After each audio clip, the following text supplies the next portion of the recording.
চম্পা কিচেনে সবাইকে জানাই স্বাগত। আজকে আমি গ্যাসের উনুনে কড়াইতে তান্দুরি রুটি করব।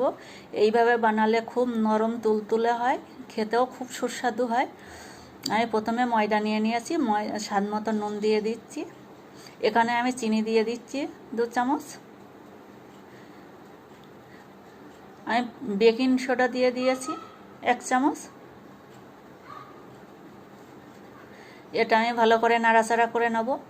এখানে আমি সাদা তেল দিয়ে দিচ্ছি, সাদা তেলটা একটু বেশি দিতে হবে, তাহলে রুটিটা মুসমুসে মতো হবে সাদা তেলটা দিয়ে মাখলে। এটা আমি নাড়াচাড়া করে নিয়েছি। এটা এবার আমি দই দিয়ে দিচ্ছি। এখানে আমি 200 গ্রাম দই দিয়ে দিয়েছি, 200-250 দিয়ে দিয়েছি দই। এটা আলতোভাবে মাখতে হবে, দলা দলা করে মাখলে হবে না, তাহলে দলা দলা হয়ে যাবে। আলতো করে মেখে তারপর জল দিয়ে ময়দাটা ভালো করে মেখে নিতে হবে।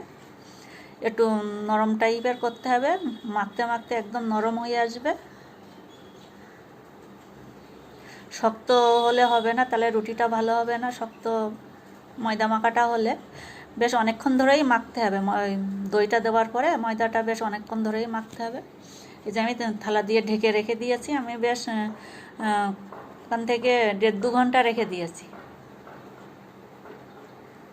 এটা যদি আরও বেশিক্ষণ রাখা যায়, বেশি সময় দেওয়া যায়, তাহলে আরও ভালো হয়। আমি 1.5-2 ঘন্টা রেখেছি, সেখানে যদি আরও 3-4 ঘন্টা রাখা যায় তাহলে আরও ভালো হয় জিনিসটা। আমি রুটিটা বেলে নিয়েছি। রুটিটা কিন্তু রুটির মতো আমি অতটাই হালকা করব না, আর বেশি মোটা করব না। দেখতেই পাচ্ছেন বন্ধুরা, এই যে কড়াইতে দিয়ে আমি ঢাকা দিয়ে দিয়েছি, এ ফুলে উঠেছে। এটা কিন্তু আমার হয়ে গেছে। আমি একটু উনুনে সেঁকে নেব। ও পিঠটা কিন্তু ঠিকঠাক হয়ে গেছে। উনুনে দেখুন আমি সেঁকে নিচ্ছি, এইভাবে একটু সেঁকে নিলে হয়ে যাবে। রুটিটা খুব নরম হয়, দেখুন কত সুন্দর হয়েছে উনুনে সেঁকে। এতে আমি মাখন মাখিয়ে নেব, আরও রুটিটা নরম হয়ে থাকবে। ফুলেও উঠেছে, আরও তো নরম হয় এইভাবে বানালে। এটাই আমি ইস্ট ব্যবহার করিনি, ইস্ট ছাড়াই তান্দুরি রুটি এটা। টিবলে বসে যাচ্ছে, টিবলে বসে যাচ্ছে, আবার ফুলে উঠছে। এটা খুব নরম হয়েছে, নরম, আবার স্বাদটাও খুব ভালো সুস্বাদু হয়। আমি কড়াইতে করে একইভাবে আর একটা দিয়ে দিয়েছি, ঢাকা দিয়ে দেবো।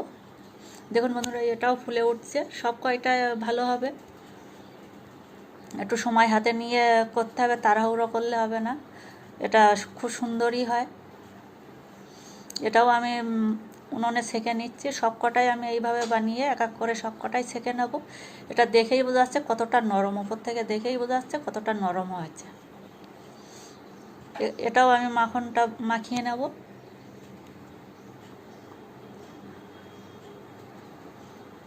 সঙ্গে সঙ্গে মাখনটা মাখিয়ে রাখতে হবে, তাহলে শক্ত হবে না, জিনিসটা নরমই থাকবে। আর খেতে তো সুস্বাদু, মাখনের গন্ধটা খুব সুন্দর আসবে। এক এক করে আমি সব কটা এইভাবে ভেজে নিয়েছি বন্ধুরা, দেখেন কত সুন্দর হয়েছে। এক এক করে আমি সব রেখে দিচ্ছি এখানে। এইভাবে বাড়িতে বানিয়ে নেবেন, খুব সুস্বাদু হবে।